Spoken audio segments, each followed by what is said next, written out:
Recently, I bought a bunch of junk G-Shock watches from Yahoo Japan auction. Won it at quite a low price. Kind of lucky. If you could try your luck over there, if you're lucky enough, then you will win it at an acceptable price. That is. Anyway, altogether there are 20 G-Shock watches, including this guy. This one is brand new, by the way. So all of them down here is 19 of them. You could count if you want. But anyway, I already removed all the one that has cloth strap, like this guy over here. I forgot about this guy though. Basically, I soak all of this cloth band first because they are the hardest to clean. They took the most time, so I have to do it first. Soak them in soap water, basically water plus laundry detergent. You can use any kind of detergent or chemicals. I just use laundry detergent because they left no residue, and I mean they work best with cloth, right? For this cloth strap, you're gonna need to spend like more than 24 hours, soak it up as long as you want. For this resin strap, however, you cannot soak more than 24 hours. The best is just 12 hours or probably less than 24 hours. That is because all of these watches has scratch on them, right? And all the scratches sometimes goes all the way down underneath the paint. In this case, if you soak it long enough, the soap water will goes underneath the paint layer, and then that will remove all the paint altogether. So, and you don't want that, right? You just want to remove the dirt and not the paint, the original paint on top. So for a watch that has engine in them like this guy, it is best for you to take this module out just in case water gets in there. At least it won't damage the module in there at all. So I'm going to need to remove the module for all these 19 G-Shock watches in time-lapse format.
So all of these are very easy to do. All you need to do is swap the battery, and from there you could tell if that's gonna work or not. If it didn't, then you're just gonna have parts. Or if you still want to try to save it, you could, I could try to disassemble entirely, clean the circuit board, because most of the time if the watch broke, that is only because of the battery leak. If that's the case, there's no point anymore, because fixing it equal more cost. You don't want that. You want to have a cheap, affordable G-Shock watch. That's the point here, right? But It's all to you. If you still like the watch, you could find a replacement, purchase another watch. It's a scrapbook of parts. This is all the parts that have just been cleaned up. So this is the best one, I believe. Out of all 19 G-Shock watch, this is the one that is in the best condition. It's almost like brand new, almost like literally no scratch at all. I have no idea about this at all. I mean, look at that. It's almost like brand new with that pearl finishing. Even the watch band still look like brand new. I still can't believe it. I mean, I got this like 1,000 yen only. So that's that. And the rest, however, they look good. This baby G looks good, but the engine have this display panel leak. So yeah, that's a loss over there. This G Cool watch body looks good. The engine, I believe will be this guy, the module, still working fine with that mesh effect and behind the LCD. But the problem occurred with the watch band. Here it is. It is made out of leather, and look at that, it's already beginning to crack. So I can't save this anymore. I'm gonna need to find a replacement at least. This thing looks good. The strap looks good. I hope it will light up, but most of the time the EL backlighting won't work. We'll see how it goes as well. This is the screw down ICRC body. Look at that, almost like brand new as well. This belongs to this guy, I believe. Most of the time this will work. 99% of the time they will work. So if you want to buy any used vintage G-Shock watch, look for this. Look any watch at all that is not analog digital or full analog model, because most of the time this has the highest tendency to not work after being beaten up or being left with battery leak problems. So yeah, let's do it right now. I'm gonna swap all the battery and see how it goes.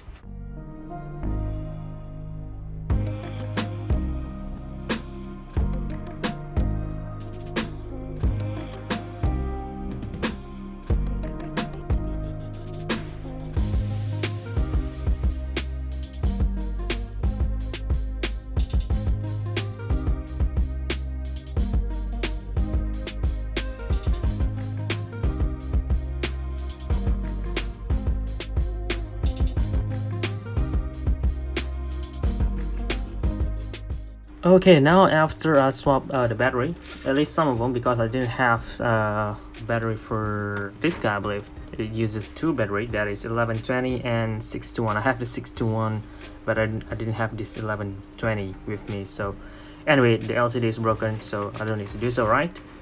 Over here is this one baby G operates on CR1616, but after swapping the battery, perform the AC operation, it seems like it won't light on at all. And this one operates on the ML2016, which is a rechargeable battery for 2016. So I didn't have any rechargeable battery with me. I end up using the regular 2016 battery, add in there, perform the AC operation, and it lights up. So it works, everything was fine for me. The EL backlighting works, but the problem is that it didn't have the rechargeable properties anymore. Even though I have the solar panel over there, it couldn't charge itself because I didn't use a rechargeable battery. I'm gonna need to buy this thing afterwards probably, but for now it's working, so I'm good. And next I have this AW500, was it? It's all, everything is working, which is a huge surprise. Apparently the previous owner removed the battery after it runs out, so that's work for me. This baby is fully working. Even the EL backlighting does lights up. Not sure if you can see that. Hold on. No, this one operates on 616. Yeah, also a rechargeable battery, but I could charge it up using the solar panel in the watch, and it did lights up before I disassembled this. This two watch over here, this is the Gaussman and also the both of them the Mudman. Both of them is NADG, and I swapped the battery. I do have two of them. I tried on here and on here. Both of them didn't lights on at all. Can't do anything about that. Go at the back, just sit at the back, sit, chill, all right? And this is from the G300 series, right? It operates on two CR927 battery, so quite expensive, and it didn't light up as well, so broken, as I already mentioned. So huge, hold on. The surprising things going on that happen over here is that this one and this one over here, both of them lights on, which is great. This is the Lover collection, my favorite out of the bunch. This thing also works. Just swap the battery. Yeah, you probably can't even see it, but you'll see all of them after I put them all back in their body, and yeah, we'll proceed after that. 1 2 3 4 5 6 7 8 9 10, and I have one more here, 12 and 13. So I didn't disassemble this because it's already been working, look at that, and I only need to clean it up as it is. Some of them work, some of them didn't work, that's how it is, but most of them work in my case. So that's the kind of gamble that you're doing over here. You're purchasing a lot of watches, junk watches at a low cost, and this is the risk that you have to deal with. Okay, all I need to do now is assemble all the things that work, including all the things that didn't work, and separate them, and that's it. That should conclude the video. Thank you very much for watching. This is gshock.